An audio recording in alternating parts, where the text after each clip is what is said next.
next session is a fireside chat on a topic that's both intriguing and important.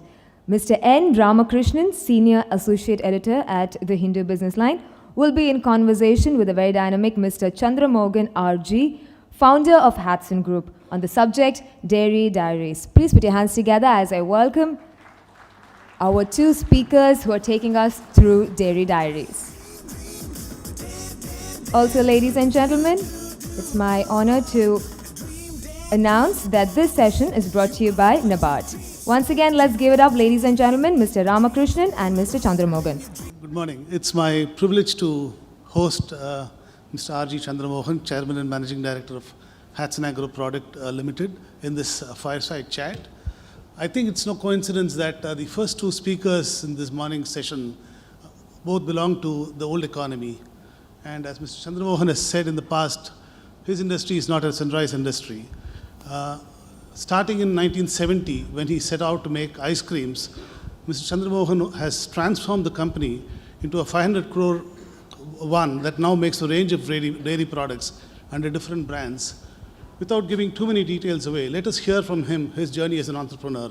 Over the next 45 minutes, we hope to hear from Mr. Chandramohan, his experience as an entrepreneur, the challenges he's faced, the failures he's met, and how he's overcome them, and how he's grown his company.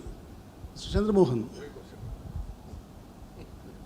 Mr. Chandramohan, could we step back in time to 1970 when you first started making ice creams? What was the idea behind it? There were quite a few established brands in Madras as the city was then known, and you were a new entrant. Some of the brands have disappeared. You have survived. What is the recipe for your success? In fact, our journey started in 1970 with a capital of around 15,000 rupees. Today's market value is about $250 for his conversion. We started with 3 employees in the year 1970. And initially, I was not college educated. And I did my PUC and stopped the education. And my knowledge on finance was weak, marketing was weak, everything was weak. So literally we have to struggle and make it. First 10 years have been a grueling period where probably we learned the ropes of the game. And the next 10 years gave a very decent growth. Today, if I look back, my first 10 years of turnover, we do it in an hour today. My first 20 years of cumulative turnover, we do it in a day. Or the 20 years has not done one day turnover. But it gave us the best of the experience, and a lot of failures have shaped us. I will say that first 20 years has been the biggest learning curve what we had in our career, and the rest of the developments after the 20 years happened. And to have a small correction, we are a 5,000 crores group, and you mentioned 500. I think one cipher is left out. I thought I will just correct it. And we are the largest private dairy in the country today. And we also deal in milk, ice cream, curd, and also another brand in ice cream. All the brands are market leaders of its category. Was this transition from an ice cream maker to a dairy products company a well thought out move, or did it happen just on the fly? See, we were into ice cream only for 23 years. And we were only dedicated ice cream manufacturers. And in the dairy business, we came in the year 1993. Initially, as I said, we were just discussing that first 20 years have been a great learning curve for us. We started as a tiny industry. From tiny, we became a small industry. From small, we became a medium industry. From medium to big, big to large. All the 5 transitions are very painful. Every transition, almost we were about to go broke. Every transition had different talents required, different strengths required. And when we were close to getting broke, came the breakthrough. But the willingness to stay helped us, and we were able to do it. After 23 years in ice cream business, as we used to buy milk, we thought, why not get into milk? That is the way we got into it. In 1995, we started as a full-fledged dairy manufacturers. How did you manage this transition in each phases that you started? You said you started off as a tiny company, now tiny manufacturer, and now you're a large-scale company. How did you manage this transition? That would be a good lesson for entrepreneurs in this room. As a matter of fact, once when we started with 3-4 people, I was the king, I was the minister, I was the peon, I was everything. Then gradually, once when we started growing, I understood the importance of delegation and specialization. A lot of people became specialized in their own area. Even today, I remember in 1980s, I used to have one accountant who used to do all the job. Today, we call it as a finance department, there is an accounts manager, there is a ERP manager, there is an internal auditor. Different people are there in a particular section itself. So over a period, all these people are more talented in their work better than me. Accepting their talents. Gradually, from the front, I started moving towards the center. Now I am at the last corner and all the other people are performing, watching them perform, guiding them from the back. Is the best I can do now. So what exactly would your role, how would you describe your role now as? Today, if you ask me, probably I'm involved in the company only in the strategies and finance and HR. These are the 3 areas for me. I am not involved in purchases, I am not involved in day-to-day managements. I am involved only in these 3 key areas. And today, if I want to just go out anywhere for 10 days, I can always go out. That is the comfort I have. When you grew your business, obviously there was no venture capital or private equity that was not available. Finance would have been a problem. How did you manage that over the years, over the various stages of growth? Finance is the real problem for an entrepreneur on those days. To some extent, we managed it well. Once when we were into business, we were shying away from any distractions on personal investments. We were refraining away from it completely. In fact, I started the business in 1970. We were hopping from one rented house to the other house for almost 30 years till I bought my house in 2000. We always believe these personal assets are a liability. It's not an asset. If at all we want to have a comfort of a house, we decided we will not get a bank loan until we have our own money, we will not have our own house. Then 30 years later, we had our own house. No regrets. Even today, probably we don't believe in investing into private assets and all that as a security. All the eggs are kept in one basket in company and we try to take care of it well. And we are not trying to distinguish, getting into distractions, and we have absolutely no other investment other than being in the company. Could you elaborate on that point that for the benefit of the entrepreneurs here, that you should put aside personal investment and focus more on the business in the initial years? See, the focus in business, I remember a gentleman when I started in 1970 suggesting how a person should safely invest. He said, you compartmentalize 5 departments. 1/5 should be invested into gold, 1/5 should be in business, 1/5 should be in house, 1/5 must be in money lending, 1/5 must be in a real estate apart from house. This is the best way of security he was mentioning. Unfortunately, I didn't have 15,000 rupees at that time. I had only 15,000 rupees. If I look at compartmentalizing 3,000 rupees, I won't buy anything. Later, 40 years later, when I looked at it, the way that he proposed to me, the real estate, for example, gold was sold at 150 rupees in 1970. Today, gold may be 25,000 rupees. When I looked at all the investments, today, my net worth would have been, in spite of lending the money at say 15% on a safer basis, my net worth would have been around 28 crores now in total. But for these 28 crores, I should have not touched the money. I should have allowed this 15,000 rupees to be deployed in different work, and it should earn, and I should stay hungry for all the 40 years, not even eating anything, to get the 28 crores. But we have not made the mistake of getting that elderly advice, and we stayed in the business with that 15,000 rupees. There was a time, in 10 years, that 15,000 rupees was almost evaporated in 6th, 7th year. I was close to zero. Then it's like a hockey stick. The entrepreneur journey is initially going down and then starting to take up the curve. We were able to make it.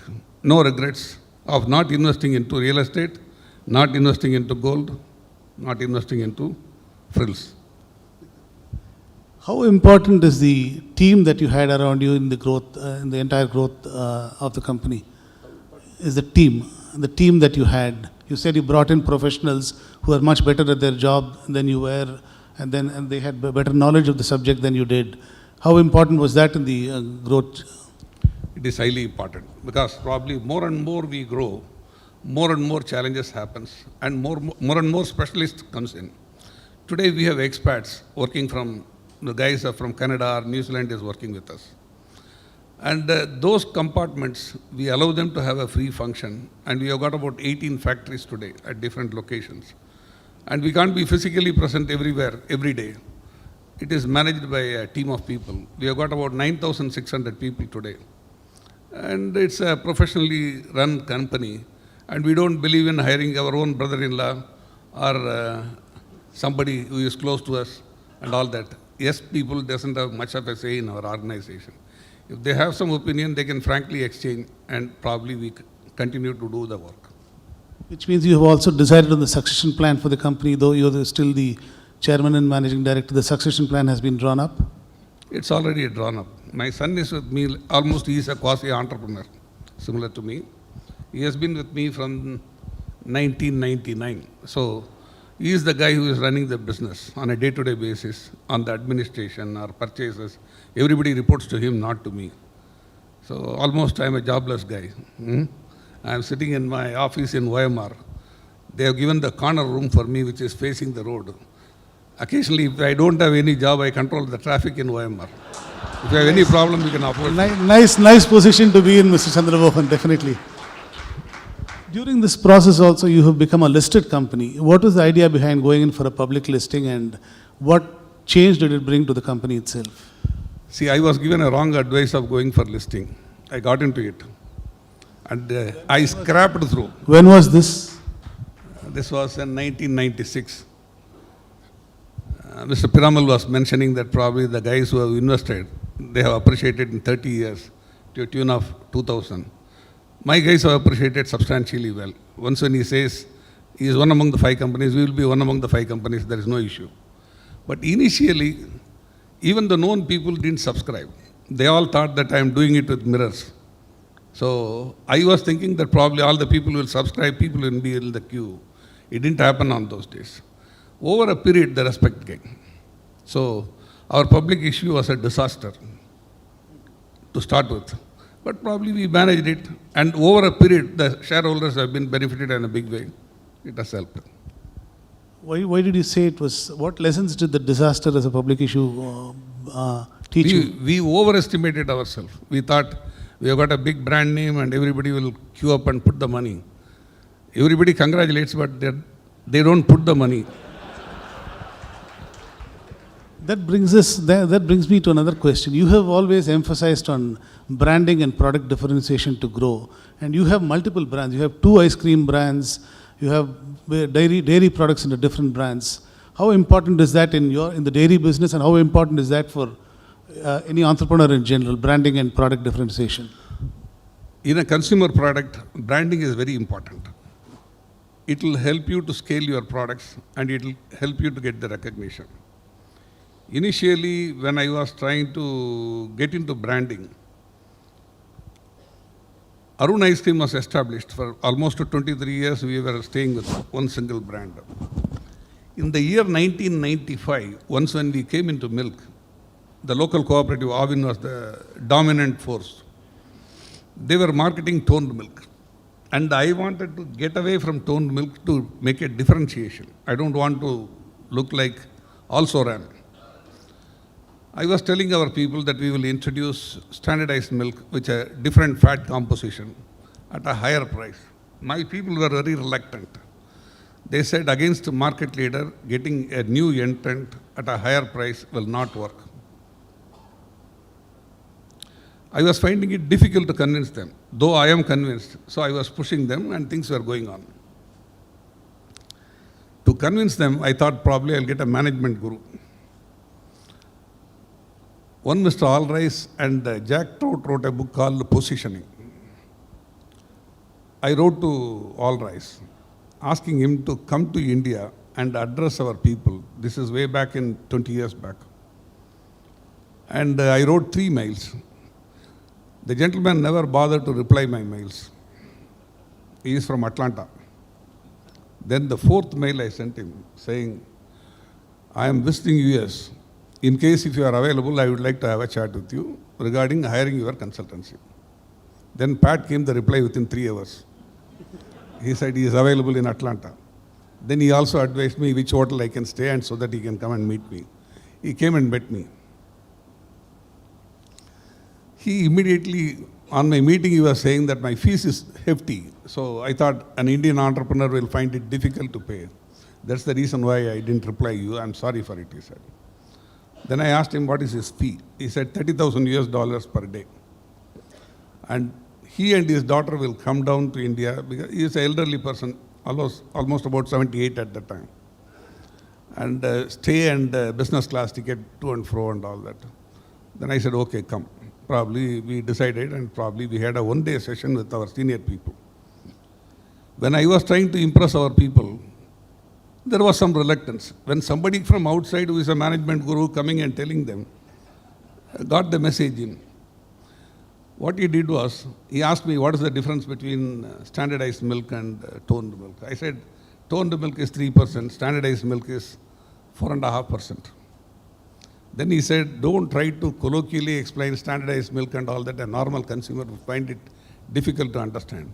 Then he put 4.5 and he put a round and he said, you say 4.5% milk.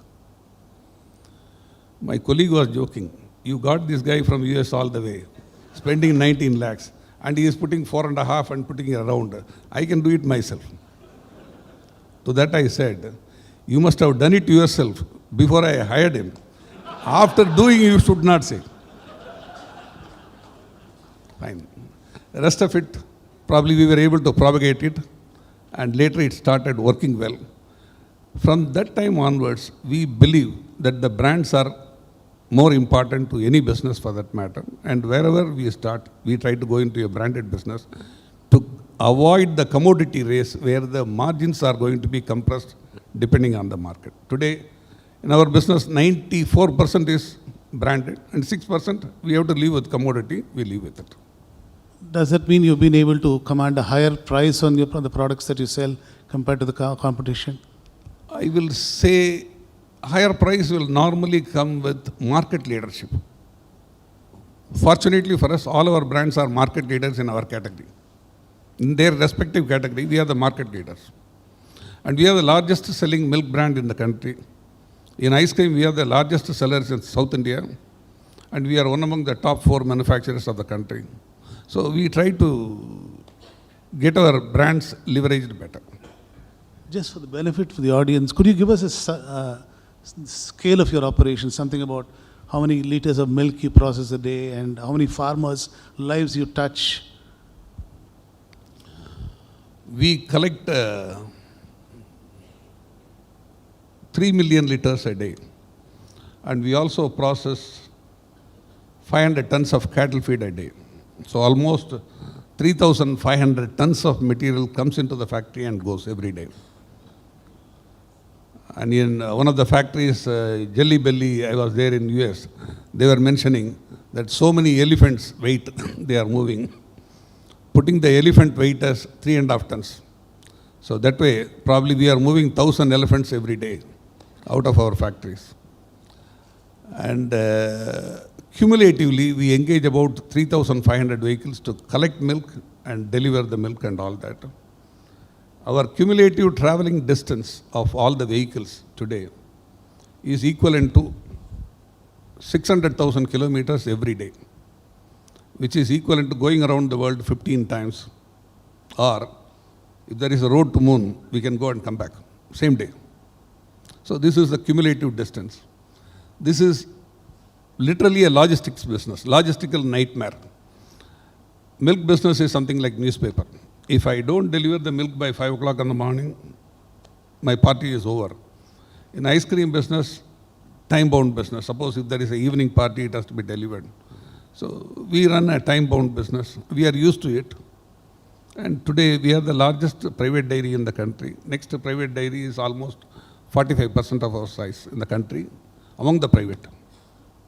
So this is not a sunrise industry, as you said. This is a clustered industry. Somehow we found our rhythm through building the brands and focusing on the brands. But it's a long route. It is not a short route. 15, 20 years back, there were dairy companies in North India which were larger than you in terms of turnover and the volume of business they did. But now I think they are nowhere in the picture, or they've fallen behind. How did you overtake them in the process without moving out of your core market? You're still a predominantly South Indian player as far as milk is concerned. No, actually, we have long life products marketed all over India, like ghee and milk powder and other things are marketed. And most of them, they stayed in commodity in North. They thought that commodity, they have been running it for 20, 25 years. Their expertise in commodity was very better, much higher than what we had. They all felt this guy is idiotically trying to build a brand and this will not work. So they were looking at us skeptic for some time. But once when we built the brands and the space was already done with, they were too late to catch up. That was the problem.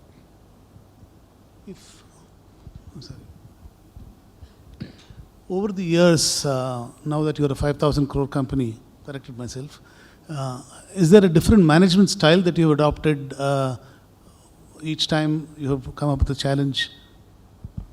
I will say from tiny to small, small to medium, medium to big, big to large. Different times, different strengths were required. Initially, I was focusing only on how to sell and market. Gradually, the marketing was stolen from me. Finally, probably by one, finally I have come to this, regulating the traffic in OMR. You mentioned this point that you're more a logistics company now, because you describe the size of the logistics that you operate in every day. How is it done by yourself, or you have outside companies doing the logistics for you? We don't hire a logistics company. Our system is simple. Probably we hire a owner cum driver. And he can have at the best 3 vehicles. And if there is a driver absent, he has to go and represent, he has to go and replace. So we have a system that is controlling. There is a logistics manager who runs the show. Normally, out of our turnover, 6.5% goes for logistics. That's about 5,000, we will say 350 crores goes for logistics. In my opinion, a large fleet company in India will be close to that turnover. So that we are almost running a fleet company more than distributing the milk and all that. That's the real challenge.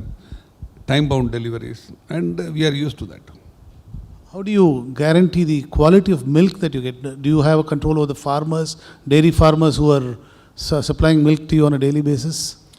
We have more than 300,000 to 400,000 farmers pouring milk to us. And we are the first people to introduce technology to our advantage. We worked with a company called Primithin Powers in Boston to develop thermal battery where anytime electricity is available, it will just pick up the cooling and the thermal battery will discharge the cooling even when there is no electricity at the time of receiving the milk. We are the pioneers in the world, worked with them, and we are the people who initiated them to work with the technology, and we have developed it and we are deploying it. And also in the milk collection, we use echo milk analyzer, which is immediately giving the result. And also we see to that the farmer is not, if you are giving time for people to manipulate, the manipulation comes. So the farmer will have a display of the milk, fat, quality, what price and all that. And an SMS will go from the system straight away. Again, we are the first people in the entire country ahead of cooperatives to bring all farmers to a bank account. When Prime Minister Modi brought demonetization on 8th November last year, we were the only company in the dairy field associated with farmers making payments all through bank. This has been running for 2 years.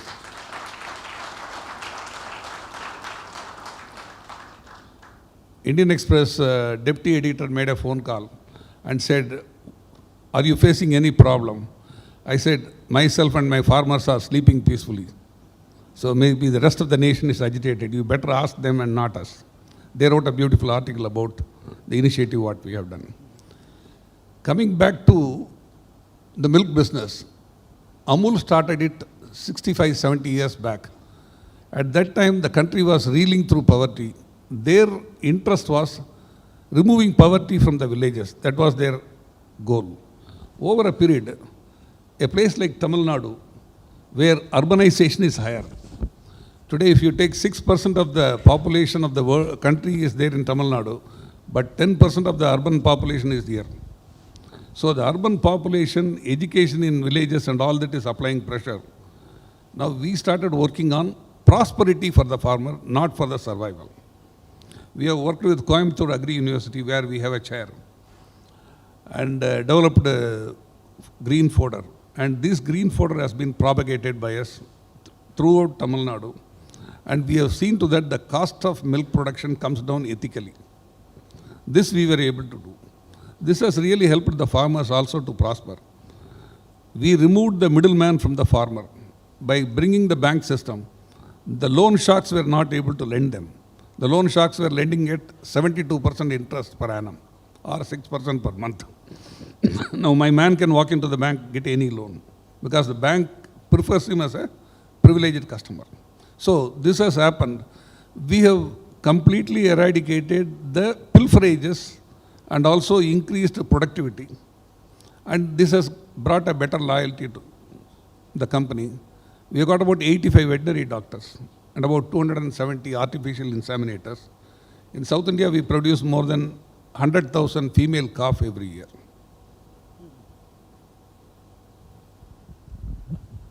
How difficult has it been for you to attract and retain talent?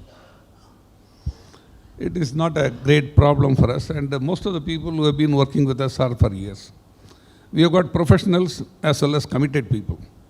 In my feeling, making a professional becoming a committed person is a bigger challenge than making a committed person becoming a better professional. This looks easier for me. Could you elaborate on that point? Sorry? Could you elaborate on that point with some examples probably?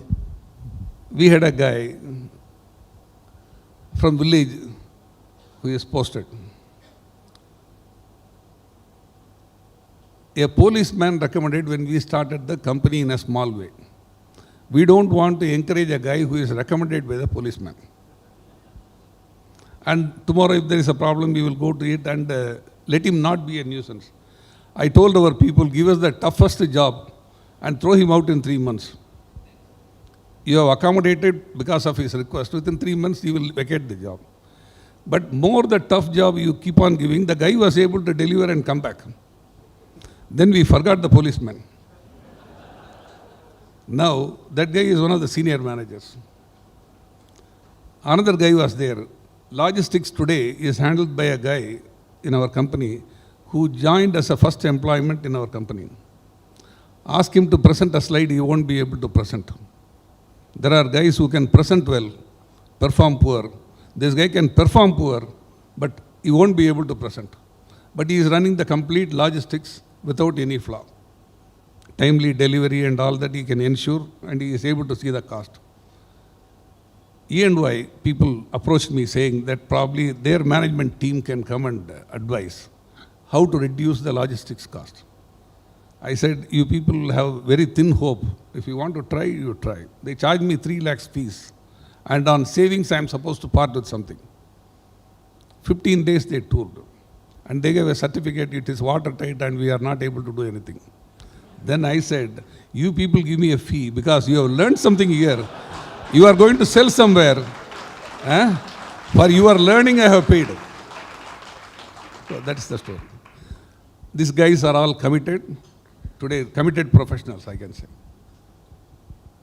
So one of the tasks for the management is to identify people for the right jobs and adopt a horses for courses policy, irrespective of their background. See, we have a concept of people first.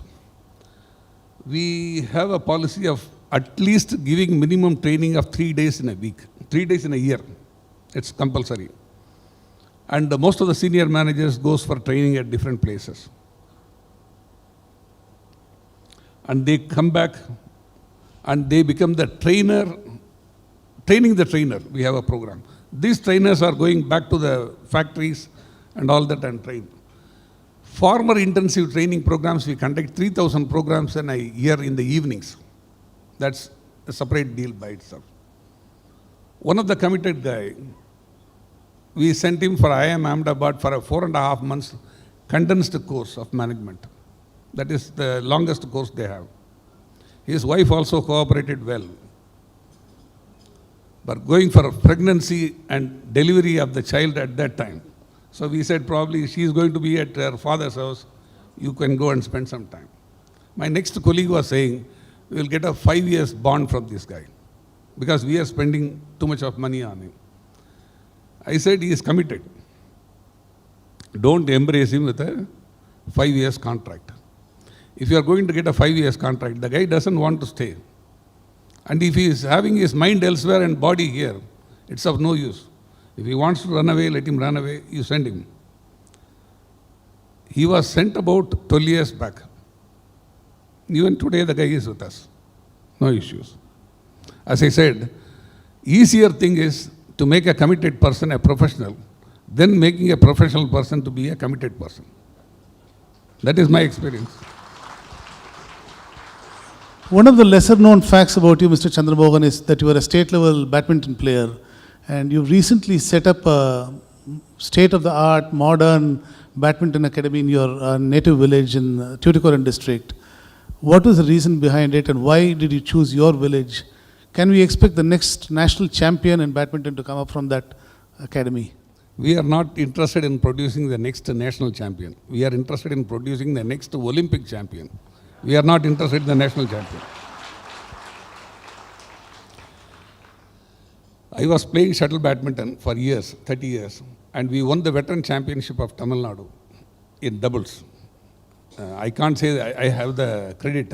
My partner took the lead credit, and he was a state champion earlier when he was in young. I had a fascination for this game. I have a right person now. This is started in my village. My village is sandwiched between Shivakasi and Virudhunagar. 3 years back, one of my friends was just casually talking, introducing me to another friend. He was saying, he is from a village called Tirthangal. This is not in the Indian map, he said. Then I thought, why not we bring it to the Indian map?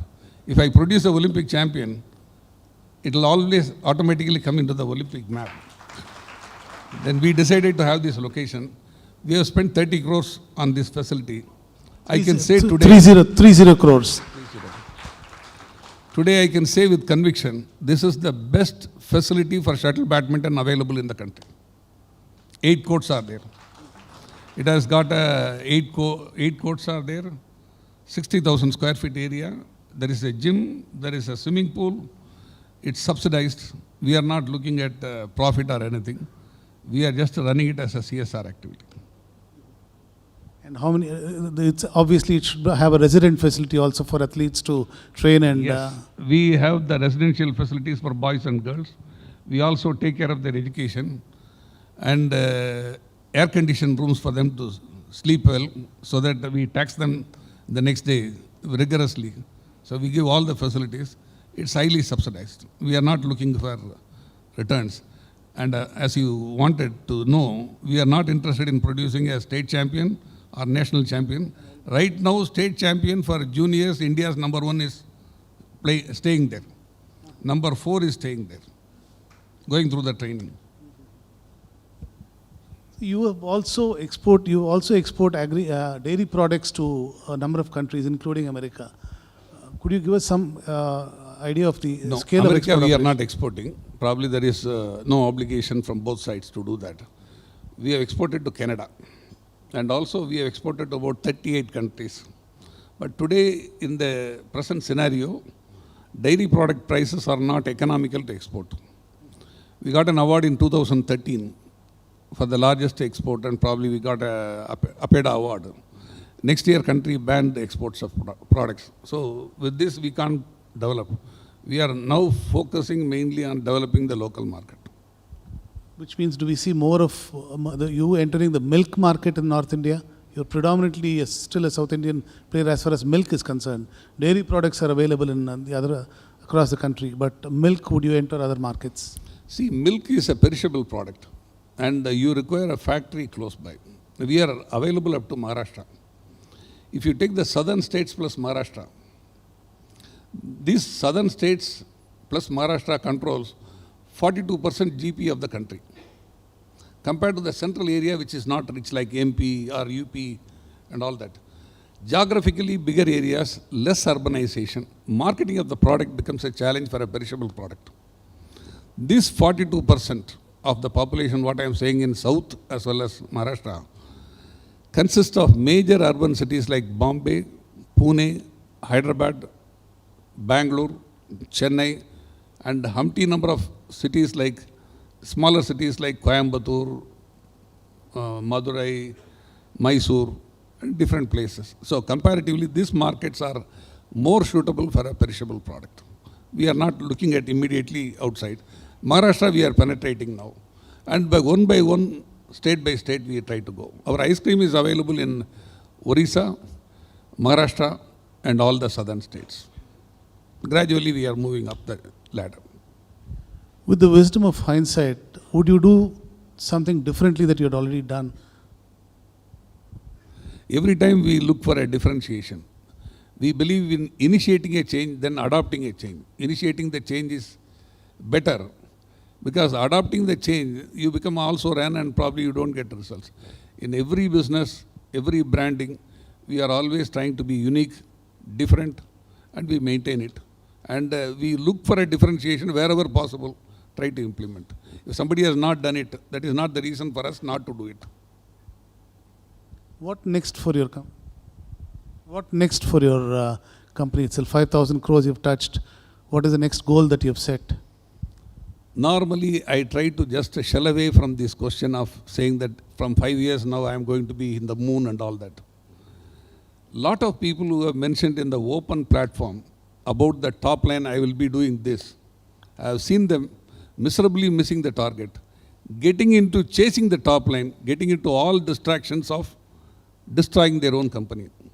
So we have some targets and we are working internally. Externally, I don't want to just brag about my figures or I am going to be here and all that. Let us continue our journey. Our journey will continue. One last question. You're 60 plus years of age. How long before you still continue to regulate traffic on OMR and or before you put up your feet and relax and enjoy the fruits of your labor? Why you want to obstruct me doing control of the OMR traffic? I am not running the show of the company. Anyway, I have my CSR activities, as I said. I have some passion for it. Even today, my role, except strategy and finance, is literally zero. Maybe, probably once when I am feeling more comfortable on this, we are comparatively a leveraged company.